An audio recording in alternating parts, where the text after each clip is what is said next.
Do you feel safe? Yes, I feel safe. No, I feel the comfort in my generation. I still do feel relatively safe. Yes, I feel safe because I'm surrounded by people who support me. Hello and welcome to the third episode of FRONTLINE, the informative podcast for youth in the Baltic states about security in the region. My name is Carlos Starks, a researcher and graduate of the University of Westminster, and today we have gathered three guests from North Macedonia, Georgia, and Ukraine to learn more about their perspectives in European countries outside the EU and NATO regarding issues of security. Today we have a very special episode since it's currently the Riga conference, and we are right now talking in the Future Leaders panel. And this is a really unique opportunity because we have quite a few of the guests which are in a way outside the European bubble. They might not be either in the EU or NATO or both, and that allows us to get a new and fresh perspective from specific people and experts from not exactly the traditional institutions or countries. So maybe we can start with an introduction. So we can start from the left side, and yeah. Okay, I'm David Chakarishvili. And once again, thank you for inviting me in this interesting podcast. I'm living in Lithuania and doing my PhD at Klaipėda University, but my origins are coming from Georgia. I have several masters, and I'm not going to define each of them. And I have strong academic and professional background, but my current aims are going in academia, and I try my best to make some scientific innovations based on skills which I have taken from my experience. So I have strong ties with the Baltic states, and I always say that Baltic states are my second homeland. Mm-hmm. And that will probably give us a very good perspective in the sense that you both have the perspective of Georgia, and when you have your history and experience about analyzing politics there, working there, as well as studying here and having you can both compare and see what are the similarities in both situations, which is really good to just understand what of our perceptions might be just made up or based on some biases that may not be true, and what parts might be just different and we might not understand because we don't live the experience every day today.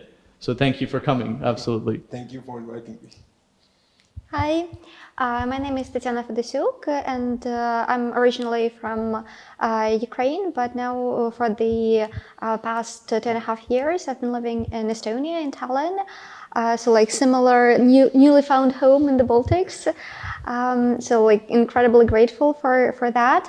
And in Estonia, I work as editor for the Foreign and Security Policy magazine called Diplomatia. This magazine is published by the International Center for Defense and Security, CDS, where I work. And my professional research focus is on disinformation, hybrid warfare, and societal resilience. And recently on crime investigation, Russian war crimes in Ukraine. Thank you. And that is also just the same thing, situation as in with David, that not only you have both these experience, but also, as you said, you mentioned you focus a lot about combating disinformation and looking at war crimes done by Russia, and that is really that benefits us for this conversation really well in the sense that since we're mainly focusing about security issues and about what in any way they can be, we are currently living in times where things such as hybrid warfare is becoming increasingly a prominent conversation topic, more focused on not only traditional warfare, traditional even you could say traditional irregular warfare is also becoming a very stale conversation point, that things such as hybrid warfare, cyber warfare, misinformation, everything like that is a very new and interesting research perspective. So thank you for your coming and thank you for your perspectives on this topic. Hello, my name is Anna Jovanovska. I come from North Macedonia. For 6 years, I was part of the government of Macedonia and later on North Macedonia as advisor for structural reforms in the cabinet of deputy president in charge for economic affairs. And later on, because I was dealing closely with sustainable development policies, I was promoted to head of unit for sustainable development, where I closely work with the SDGs and the Agenda 2030. My experience further on goes in one of the UN agency that deals closely with the topics of human rights and refugees, to be more specific, UNHCR. At the moment, I'm part of the private sector. I'm very happy to be here. It's my first time in your lovely country. I don't have any previous experience with the Baltic let's say, countries, and I'm very happy to interact and connect with people, see the common and, let's say, different points of view on the current, let's say, challenges in the moment that we're facing. Yeah, thank you absolutely, Anna, for coming to Latvia. I hope you really enjoy your stay here. And what I found when I was reading about all of the participants today, interesting that all three of us have very different positions, in the sense that someone being from Georgia studying in Lithuania, someone being from Ukraine and Estonia, and for you as well, in the sense that North Macedonia is in a very interesting place, and both geographically and politically right now, in the sense that you both have the the area of the Balkans, which has been in the past 30 years rife with different political and struggles and conflicts, as well as that you are also your country is one of the candidates for European membership. You are a member of NATO, and that has been the longest in the process. Yeah. It might be a record even, especially with you having to go through different hurdles, either with the name of North Macedonia, or when the history, bilateral issues with Bulgaria at the moment. Oh yes, and also the civil war at the beginning of the 2000s, which is also goes together with development, in the sense that you need to reconstruction after the war, and then developing country moving away from those old Yugoslavian collapse era conflicts and moving to a modernized country is also very interesting. And I think all these different topics together are going to make a very interesting conversation. So yeah. And I think for the beginning, as a warm-up for the conversation, we can go with the simple question of, what do you understand with the term Europe? And anyone wants to start, or? Yes, I will start. If you are agree. Gentlemen first. Gentlemen first, yes. It's a new trend. Thank you very much for this interesting question. Firstly, I would love to admit that I define myself as a researcher who tries to find modern solutions for the European challenges, because I see myself as a contributor and bridge maker between the European values and modern challenges. Term Europe for me means not only the theory like human rights, rule of law, or single market. Term Europe for me means the project of peace and security. And European Union means security provider. So I always try my best to explain that Europe is not just a region, but it's also the sum of culture and lifestyle for the people who want to wake up, get the jobs, go with the families during the weekends, and have a peaceful life and find their happiness. So from the point of view of my country, Europe means not only the place where we should go and where must we go, but also the ambition to be the member of this peace project. Mm-hmm.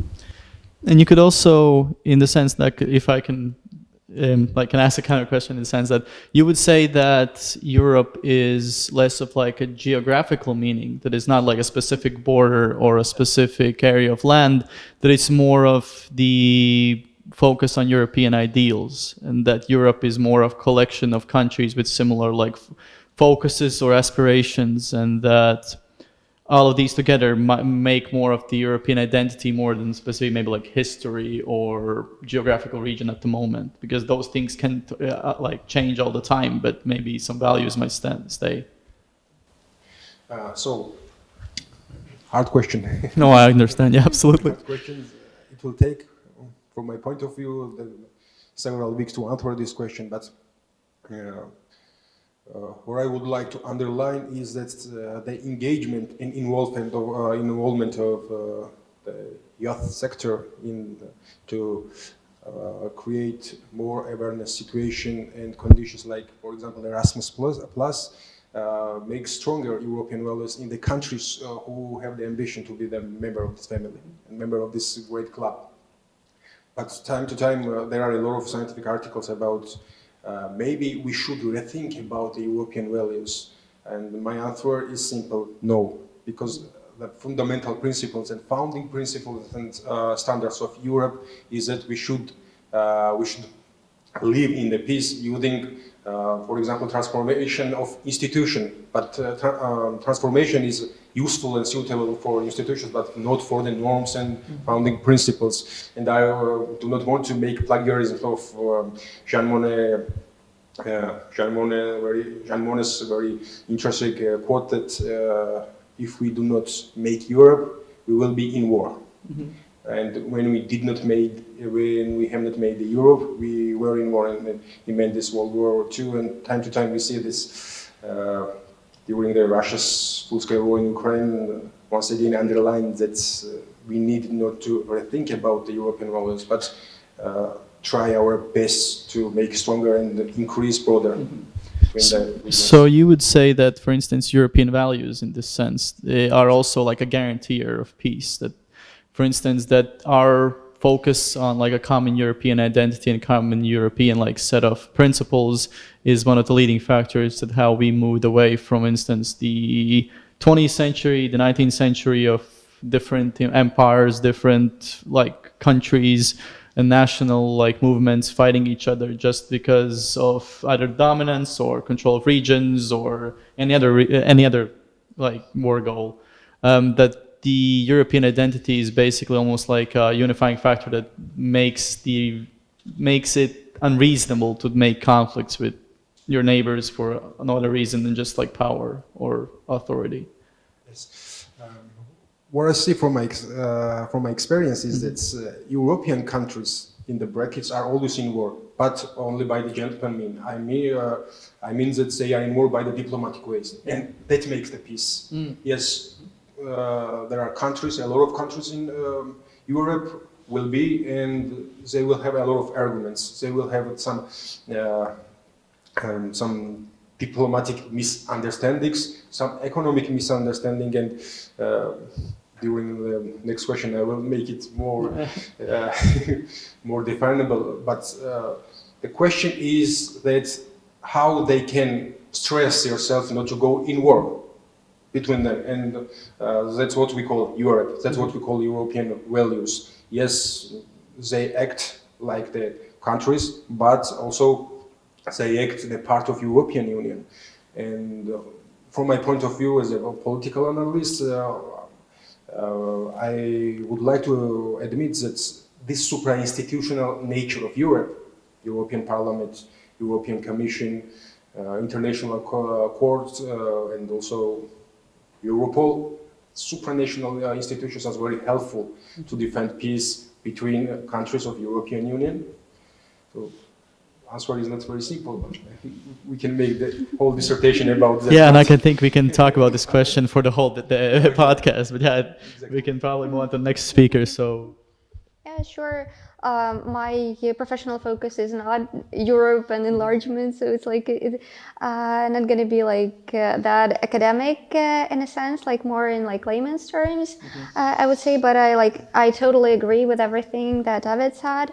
That it is like not that much like a geographical or historical space, even though to some degree it is. It's just like how do you define that, right? Like, but it's space for common values, and a space where people decided that we're gonna like work through our differences towards a common, better future for all, where no one is left alone or left behind, where it wouldn't matter that you're a small state or a big state, former empire, former colony, where we decided to work through that.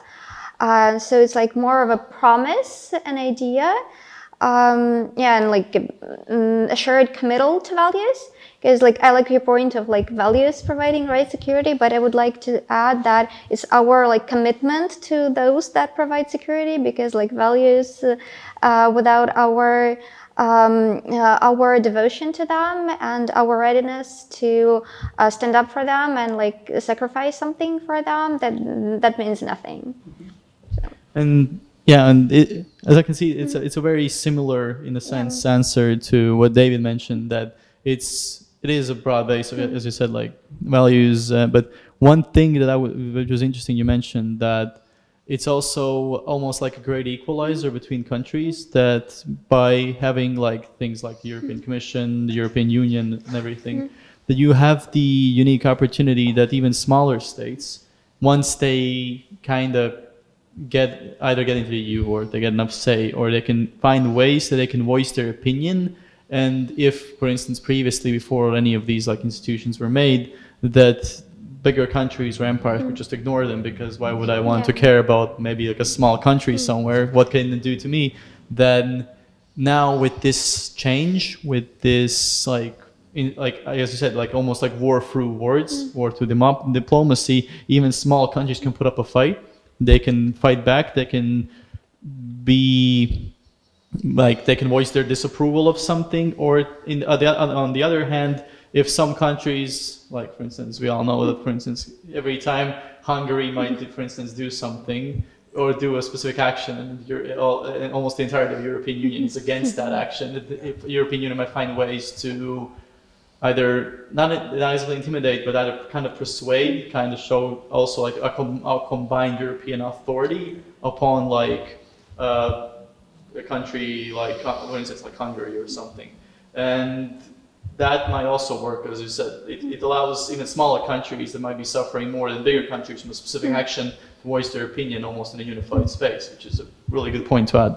Yeah, and like to lead too, not only be kind of like the spoiler, as you mentioned, like, but also like small countries have a lot to contribute, and like they're more mobile, more innovative in a sense, and like a small country as Estonia can lead the entire like union in like a reform of a specific aspect. So this is like they contribute, like just valuing everyone for what they can contribute if they want to. Yeah, and the same thing goes not only for instance, the EU, which we were talking about previously, but also in the sense that NATO as well, that you can almost see similarity in the sense it's also like an institution that brought us like more Western like political viewpoint. But the same as you mentioned, a country like Estonia has the opportunity that it as a small country, just like just a bit more than 30 years out of the Soviet Union, is now able to be one of the biggest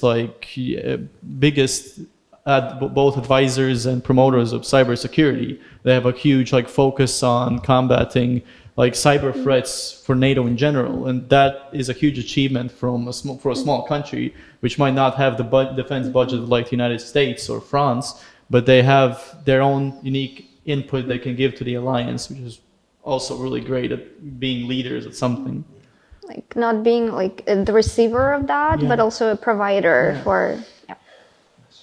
And as for me, I mean, it's ungrateful to repeat myself, but let's say from my personal perspective, I see Europe as a geographical entity, because I don't mix the moment of the European Union and what is in geographical terms.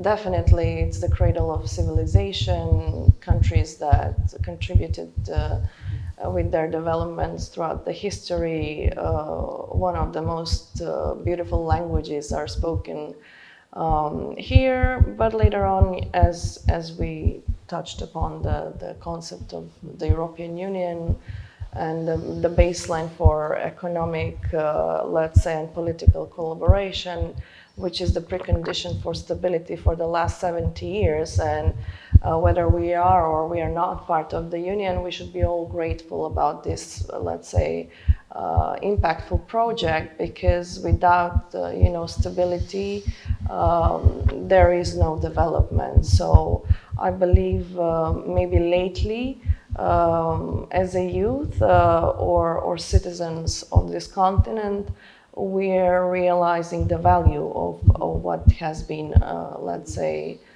started and achieved 70 years ago. And yeah, you also a very good, like almost like a not a bad thing to add on, that it's also the perspective of Europe as a historical like location, that many of these institutions, although we like, as we talked with both of you two, that even though many of these like institutions are very valuable to Europe, it's also the historical pretense to these conditions, as you mentioned. That, for instance, Europe is a place of a lot of history. Europe is... Yeah, this is why they've developed several different systems where we've been able then to choose which one is the most functional and which one will bring most prosperity. Yeah. So and that how like these small, like even like as you mentioned, like institutions like democracy made by the Greeks, or afterwards different like political entities that happened went throughout history, like I don't know, like the Ottoman Empire, the British Empire, maybe like different alliances, the Allies in World War II, or maybe these types of things. Almost like these organizations or these institutions that were made through that, on these historical events or these cultural developments, also encompass like a European identity, that a lot of people who might not directly be in specific, for instance, like an organization, they might not be in, for instance, the EU or NATO. A good example would be maybe like countries like Kosovo, maybe, or Serbia, which might not be countries currently inside EU and NATO. They still feel a very strong connection to Europe. They might feel a very strong historical precedent why they are in Europe. They might contribute in their own way to the European like continent and the political movements and the political events that are happening here. And that is also the big question of, do like these organizations like the European Union and like NATO or any other, are they impacted by these countries in any way? Is this like a vice versa, or is it like a specific country? Yeah, and that kind of brings up the question of what I wanted to ask, that in a way, you can also see that countries like Serbia, for instance, they can influence like European policy and like events in Europe, even though they're not in any of these countries. As you mentioned, they have a very, like coming out of the collapse of Yugoslavia, they have a very, very rapid development. They've been a very, they've modernized their country very quickly. So it's a very interesting perspective on how, even without any of these like outside supports, they can really build up their country themselves. And that you can like add on a bit about how like countries like Serbia have the opportunity to influence Europe, in a sense. well, first of all, Serbia was, let's say the capital, Belgrade was the capital of Yugoslavia. Of course, it's a big country, and the economic development of Serbia is impacting all the other ones respectively. So it's very important to have Serbia very well economically developed. Of course, their way of conducting, foreign policy, it's also impressive. They're not strongly focused on EU. They also have quite close relations with Russia, with China, and probably any other country where they can collaborate economically. But I also want to, let's say, bring you the focus that, when you travel throughout the Balkans, you can see regions in the, let's say, Western Balkan countries that look fairly developed and very well on a local level compared to the countries that, joined the EU as latest. So for me as a young person, it's always a question, how can, certain countries be part of EU given the reality, in their local development vis-a-vis us as Western Balkans could do really share the same values that are, the core of the European Union. And then, of course, you add politics, you add bilateral affairs, different interests, and the capacity of European Union as well, given that in the past few years, if you look at it, it's functioning as a crisis mechanism. Mm-hmm. Yeah, thank you. Absolutely. It is a very interesting point that there are countries who are outside the EU which can be both developed, have very stable democracies, very stable development, but they're, for instance, not admitted yet, or they're still not, or they don't want to be part, whatever the possibility might be, that they're not in NATO, meanwhile, or the EU, or countries who are inside the EU, for instance, that might not be as developed, which is a very good perspective that it's not that the EU is not a guarantor of development. And that countries, and it's also like a very big point on politics, that politics might just be shaped by these countries, not a guarantor of it. No, definitely. I mean, we've seen in the past years that a lot of EU members cannot even deliver or be up to the standards that are imposed from the European Union. And then on the other side, it's also sad to see that some kind of request and Copenhagen criteria are imposed of the, potential members, while, the members inside are also struggling one way or another, whether it is the financial condition or the aspects of human rights, democracy, etc.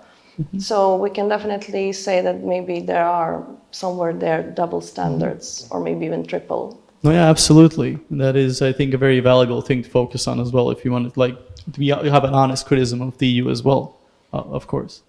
I would like to add that I strongly agree with you that some of the countries which are the part of European Union are more attractive and more developed in some of sectors. Yes, but I agree with this opinion. But you also mentioned NATO and European policies, which influences. Problem and question is in another fact. We see that where NATO and European institutions are not harmonized to who influence, directly proportional, Russia increases its influence. And from my point of view, the first priority to be the member of European Union is to promote peace to your country and in all region, and for your neighbors also. So we are living in the era of hybrid threats, and I think that 21st century, when we end up the Russia's crimes against humanity in Ukraine, the future wars will be psychological warfare. So we must be ready for this, and we should increase our preparedness for this psychological and hybrid warfare. And from the countries like Georgia, Macedonia, Ukraine, Europe is one and only way to find a solution, to be the part of this family, and it not guarantees that bridges and flats and houses in Georgia, in Ukraine, or in Macedonia, and in other countries who have the ambitions to be the part of this family will be very well looked. The question and the matter is that to promote peace in our region, in Europe, and all over the world. Sometimes there are some questions about where we can see these tangible parts to promote the peace. Where is these tangible instruments? But instrument is the recommendation from the European Union, like free and fair elections, independent judiciary system, independent parliament, voices of youth, etc., and also multicultural environment, etc. But my point stays there here: the peace and security is one and only priority of European Union. Some words about the NATO, and what makes stronger my argument is that years ago, President Emmanuel Macron declared and said that NATO is brain dead and the European Union's member countries should find its strategic autonomy without NATO. I got his point was that fact that NATO did not and does not, and I don't see that this organization continues to increase its influence over the territory, over the region, etc. So it always blocks its military element in itself, and it has only recommendations for the countries. NATO is like shield for the members of European Union. So my opinion is that Europe should increase its influence in everywhere, because this cornerstone of this influence is peace and security. Thank you. And what you touched on, we can move on to in the sense we move on to the session. You mentioned how like Ukraine, Georgia, and North Macedonia all have like, but they all need to participate in like the European project, and they also have something to give. So we can move on to maybe to the next question of what like from the perspective of your countries, what do you see your role in Europe? Maybe you can start on the side from you, please. Well, definitely. First of all, North Macedonia or Macedonia is a multi-ethnic country, so this respect for differences has been there for centuries. On that matter, we are the same, and really we can bring so much with our cultural, unique identity to this whole palette of different, let's say, cultures. But beyond that, economically, I mean, we have a strong IT sector, I believe. A lot of hardworking automotive industry for different parts of the cars are produced in North Macedonia. The textile industry as well.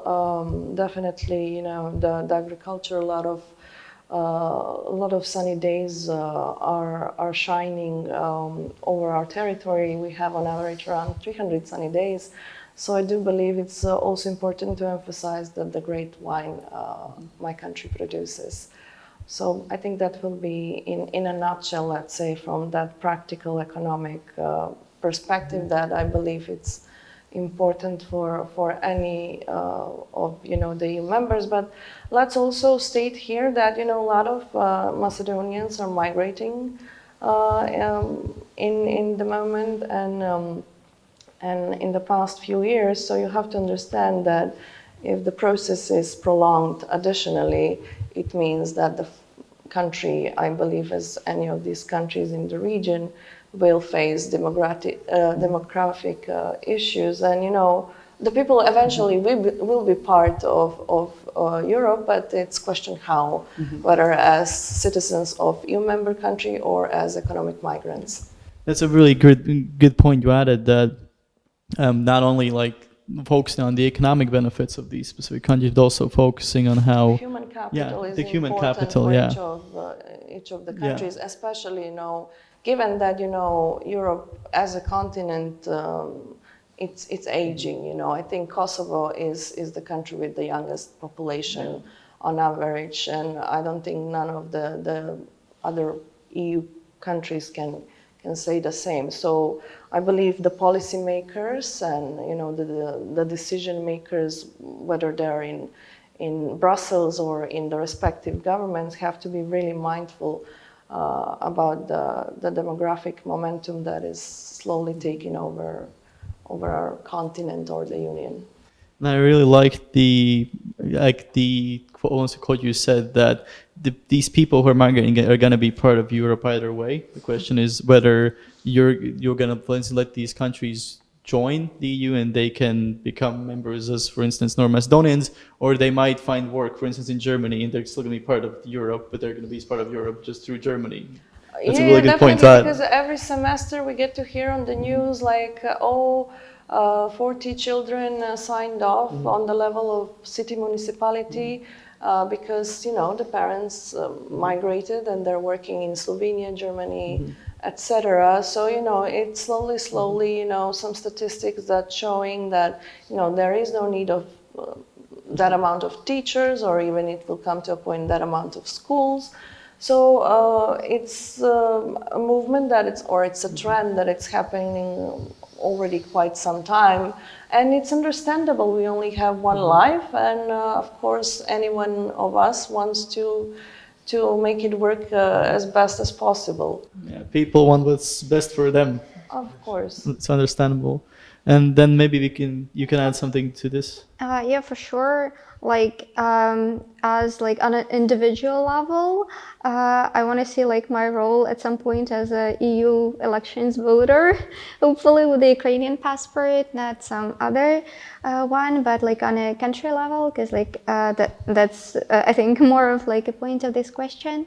I hope that Ukraine one day becomes like a land of opportunity and locomotive of sorts, like for economic growth for the European space as like a huge market for sure, and able to contribute with human capital, but like one of the hallmarks now is obviously the tech sector, like the which is already being like exported to other countries, like our innovation in governance, like you've probably heard about the DIA app, and everything that like allows us to move forward into like this new era without the like legacy of stable, bureaucratic systems, etc., which of course like need reform, but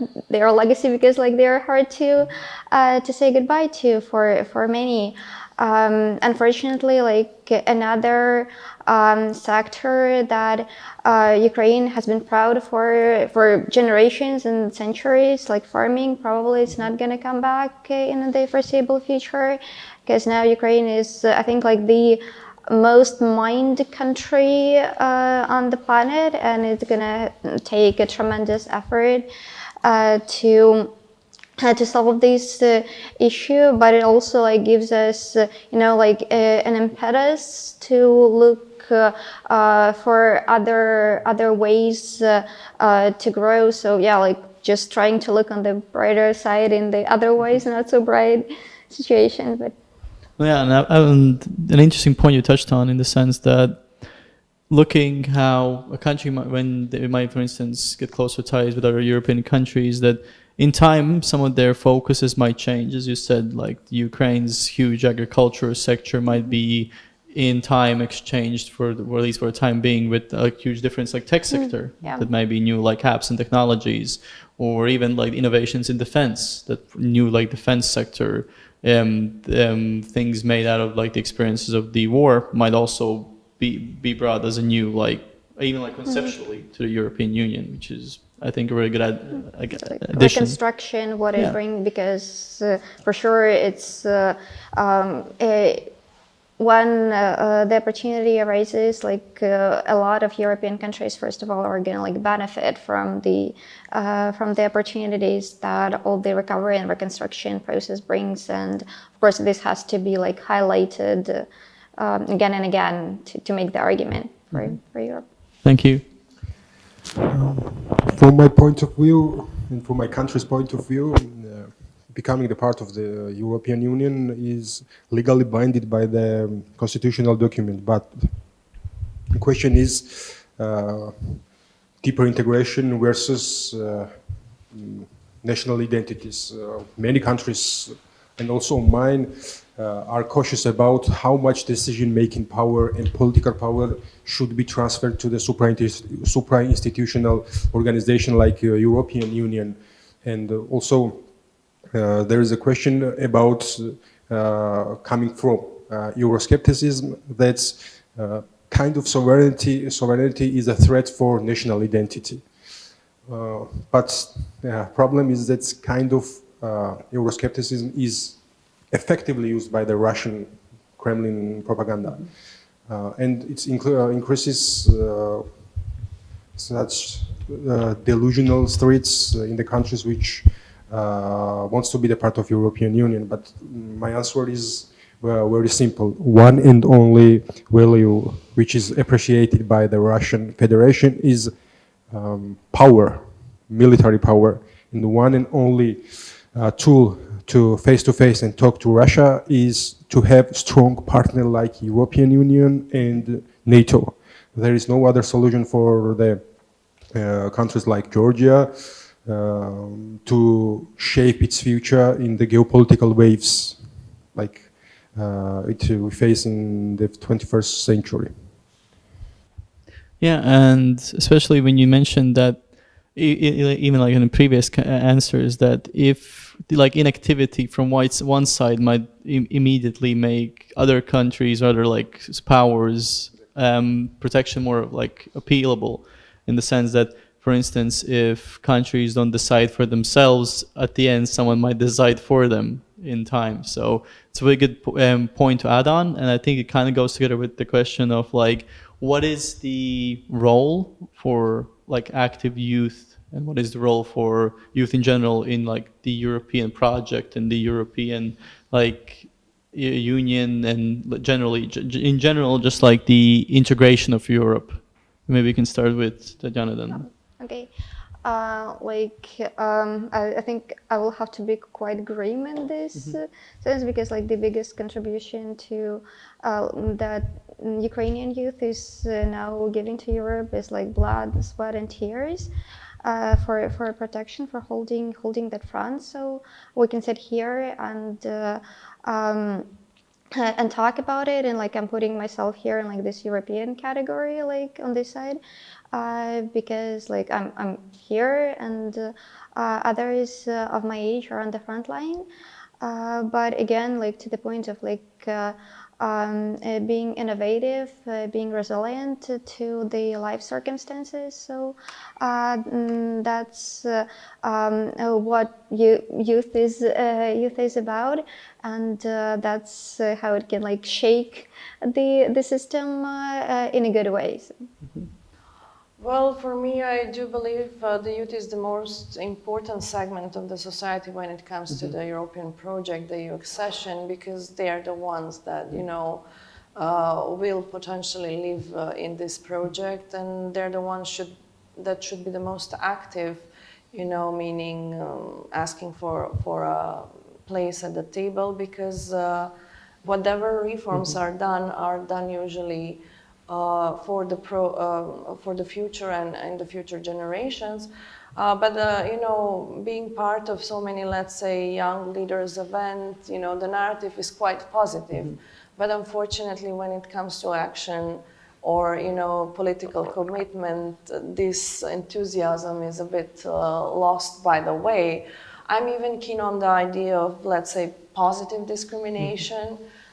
In order to, let's say, really have this concept into practice. Because if I recall properly, I don't know, maybe in the last parliamentary set, we had around 4 MPs, let's say, that could be defined as young parliamentarians.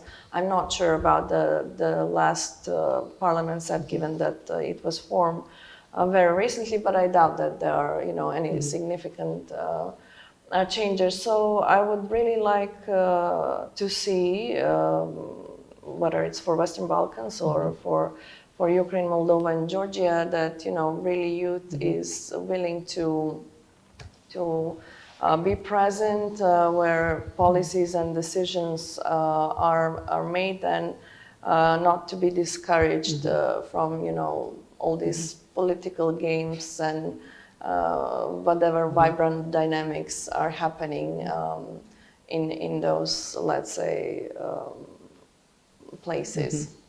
You previously mentioned the term of like positive discrimination. Could you like elaborate more on what could you mean by that? Definitely, I mean, like the example with the gender equality, where quotas were, you know, imposed. So definitely, I would like to see that. I don't remember. I think it was on the Blatt Strategic Forum. It was some debate. Some of the counterparts that I discussed this said it's not possible, etc.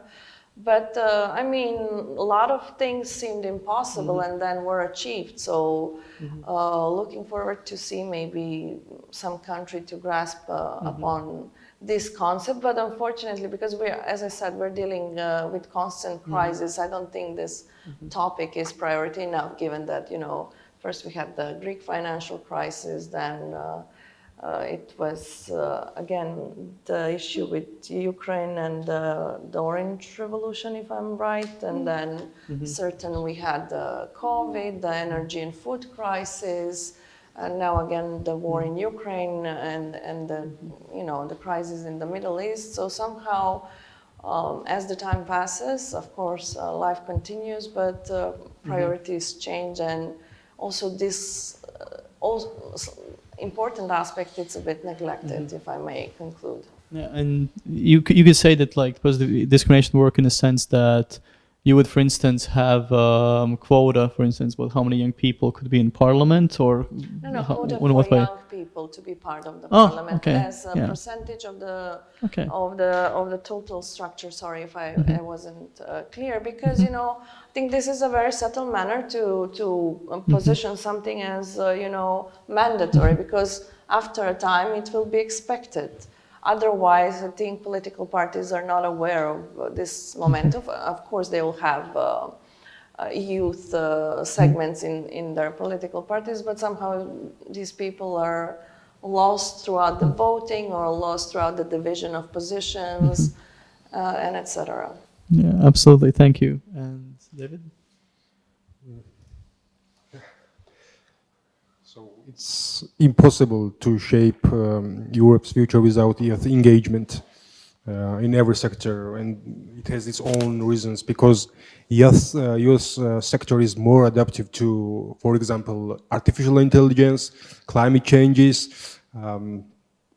modern security solutions, and youth is a main priority for Europe if Europe wants to be increased and promote peace and security for the region.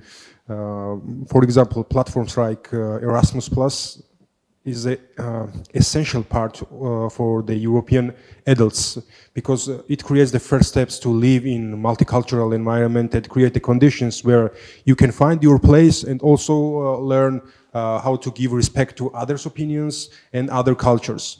I always say that Erasmus Plus is a platform which evaluates and accumulates all the cultural values which is already made in Europe's different countries. You can be at the same time French, I hope Georgian, Spanish, Italian, Latvian at the same time when you are the part of Erasmus Plus. Also another one direction is US Parliament, which plays a crucial role for US and adults to be involved and engaged in the modern and political challenges. And sometimes I know that even the authorities and highest authorities are taking the ideas from the European youth, and because, once again, I would like to admit that modern day challenges requires modern day solutions, and adults are more adapted to these solutions. Vote. First of all, the first step to engagement, kind of overlooked here, is to vote. Yeah, go vote. Go vote. And same as Anna previously mentioned, that young people are maybe more in tune with climate issues, and also it's not a gender equality, it might be specific tolerance towards ethnic minorities, it might be more focus on digitalization, everything. They have a lot of things to add to the table, but in a lot of places they don't really vote, which is a huge issue for Europe. That there's always when you look at how many percent of young people have voted in elections, it's always almost the smallest demographic which has voted, which is a huge shame. And yeah, thank you all for your answers. We already talked about EU and NATO and how they have influenced the European community through different answers, but maybe we can go and do a quick answer on how has the UN influenced European integration? What has been their role? Because it's also a very important institution, though not a lot of times maybe more controversial or more misunderstood. So, okay, I would like to start because I worked in UN, and so definitely UN contributes to the EU agenda, at least in the case of North Macedonia, and I could even say the same for the other Western Balkan countries. the agenda of the UN, Agenda 2030, and the chapters of the EU accession are complementary. So even the colleagues from UN Montenegro did an analysis where it's been, proven that the SDG indicators are around 68 to 72% compatible with the benchmarks from the chapters. So definitely what you can see from the UN country team in North Macedonia and the respective agency is that they really are aligned both with the government priorities, which are also closely related to the EU accession process. At least that's the case for North Macedonia. I also discussed with some colleagues of Montenegro, so their perception as well is that the UN agency there, on the other hand, are also very much involved in the implementation of the EU project. So I believe despite having, let's say, different name or different entities, those two go hand in hand together.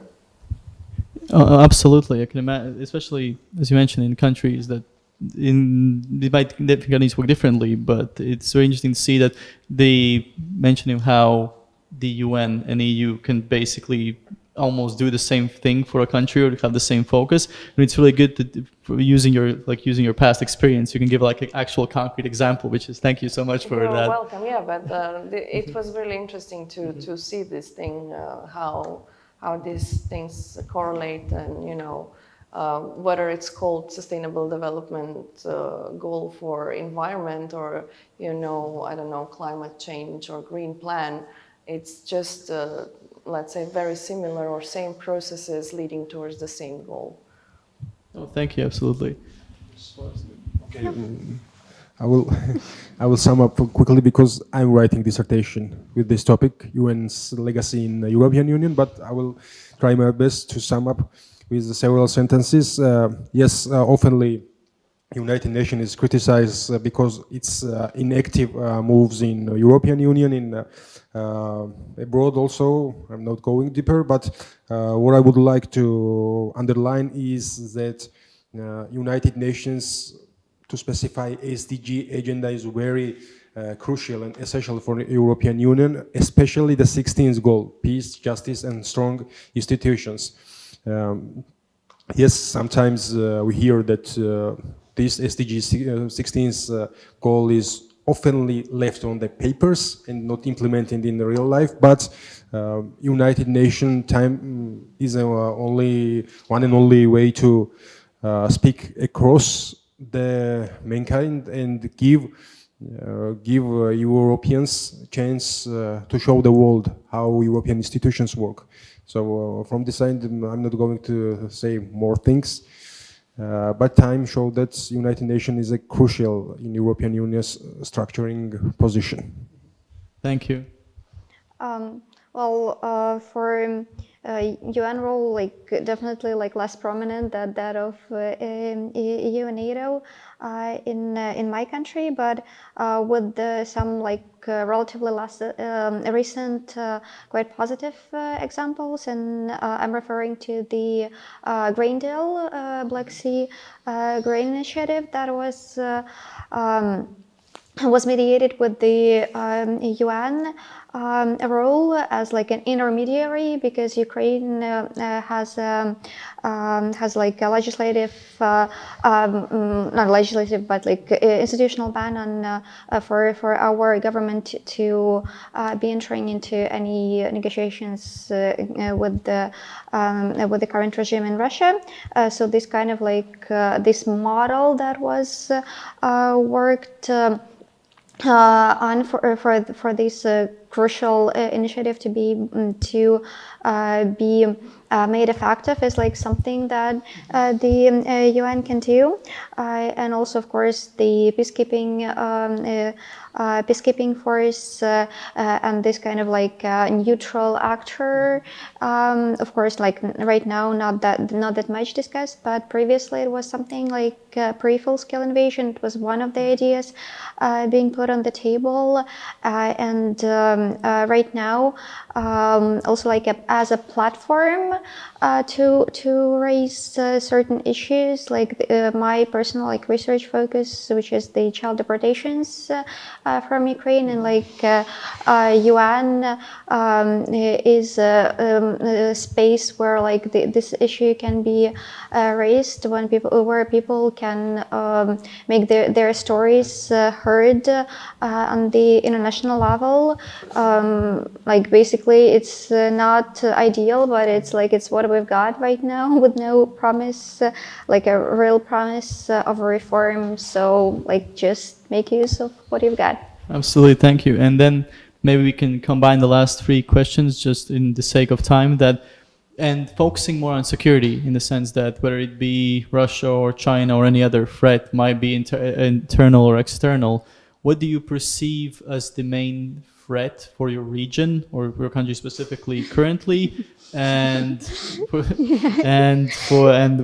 why? It depends on the country, maybe some more, some less, but depending on the country, why are in many countries young people so like either disillusioned or they don't care about security issues that much sometimes, and what we can do to maybe encourage them to focus more on it? Anyone can take it. Well, so in terms of, let's say, perils of danger from Russia, let's say North Macedonia, I mean, probably has some issues with, disinformation or cybersecurity attacks. When was the process of, becoming NATO member, some of the think tanks had research and, results that apparently there was some kind of interference from Russia's side. But I do believe for North Macedonia and even for the Western Balkan region, the biggest challenges are the interethnic tensions, the poor living standards that are additionally fueling, the current situation. So let's say that, the Balkans are very central, attractive for a lot of, let's say, big political players, and there is, cross-cutting interests coming from both China, Turkey, Russia as well, but as well United States and the European Union.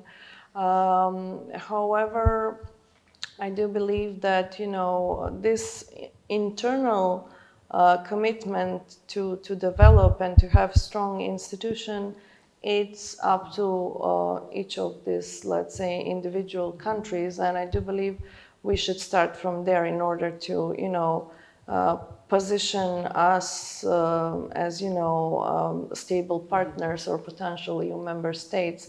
And maybe it will be good to change the narrative that we're depending on this and that country, or that we're waiting to be shown how the model should look.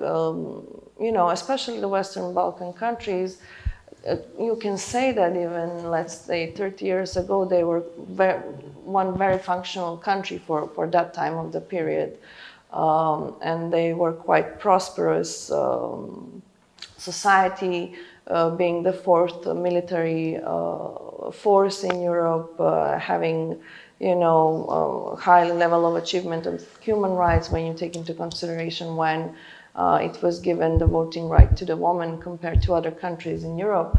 So if we manage to do it then, I think that we're capable to do it now. So I would like to see this kind of mindset from the politicians, and not constantly waiting from some other players to guide them the way. Yeah, it's like saying that you're focusing less on someone else to help you, but getting up and doing it yourself. Yeah, cut the dependencies, because there is in the past that it was possible and it functioned.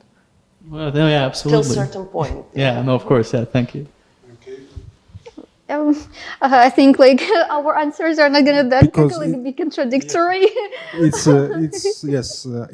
easily understandable what Georgians and Ukrainians will define threat. Russia. Firstly, Russia, yes, and will be Russia for the years, unfortunately. But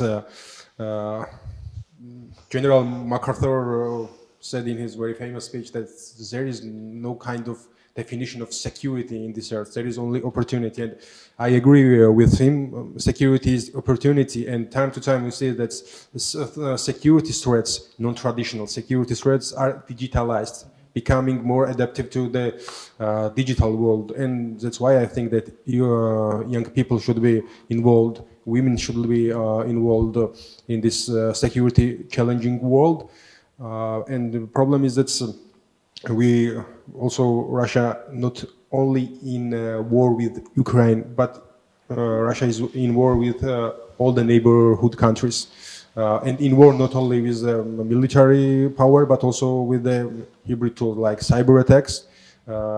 Georgia time to time become the victim of cyber attack from the also the companies, corporate espionage, which are even which are operated in post-Soviet non-European countries, and I think that's increasing of awareness of the modern security threats in all hierarchy of societies, especially the societies which are not the part of European Union, and there is no kind of standards how threats should be, how the information of about the threats should be promoted to the people must be increased.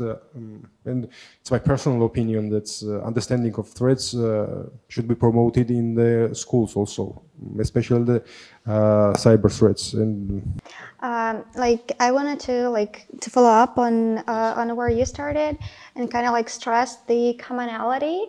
Because like although Russia is a common threat not only for our two countries but like for the whole of Europe, and so is China, and these threats in terms of like actors and like the specific threats and realms, they're like very interconnected, and the malign actors, they learn from each other, they capitalize on our weak points and kind of like develop their strategies to attack us, learning from that example. And like in my professional life, I've studied a little bit now the like Chinese influence in Georgia, and this is like such a fascinating example because like we don't deal with it right now, but you can see how China approaches Georgia, and like just from the Chinese like outlook of the world, they're gonna like duplicate that in other countries. So we must like look now to what Georgia is facing and like try to mitigate it and like build resilience to those threats in our communities, for sure. Absolutely, thank you. So yeah, for the young people to be engaged more in security aspect, I do believe we are so comfortable in our position, given that, as I said, the last wars were 70 years ago. Unfortunately, Bosnian conflict and the Kosovo conflict are, let's say, more fresh to us, but I do believe the Western Balkan region young people will become more aware about what it means to live in a stable country, and your youth won't be stolen away by some kind of war intervention or war crisis. So maybe raising more awareness about the importance of security. Whether it's for cybersecurity perspective or real wars on the ground, but as well being aware of what's going on in the world, not only in Europe at the moment. There are around 106 million displaced population due to wars or climate-related challenges. And I believe that as continent or as a region, we do live in a bubble where we do predominantly listen about the war in Ukraine or lately in the Middle East, but nobody is informing properly on the crisis in South Sudan or what's going on in Yemen or other parts of the world. So maybe, let's say, better informing or curiosity to read and get to know. And of course, last but not least, in order to prepare ourselves as country, maybe, you know, it would be a great idea to return back the military service like it used to be, you know, because now as a NATO member we have a paid army, so that concept is not present in my country, but I do believe it will be important just to have that moment alive. So, as a quick touch-up, so as a sum up for all of your points, you can say that, first of all, focus on youth and education of youth in security, either it is in schools or programs or whatever, to find different ways how to just show how you can find these materials, how you can read, what is these threats, how you can use them, whatever they may be, and also the focus, as you mentioned, on the focus on maybe not only schools, but also like mandatory service or different avenues, how you can just promote security broadly. And yeah, absolutely, thank you. And that will probably be the last question. We can draw this episode of the podcast to a close. Thank you all for coming, and I hope you enjoy the Riga conference fully. So absolutely, and thank you so much. And this podcast is made in collaboration with NATO and with participants of the Riga Conference Future Leaders Forum 2024, which is all three of you. So thank you so much. Thank you very much for great moderating of this process.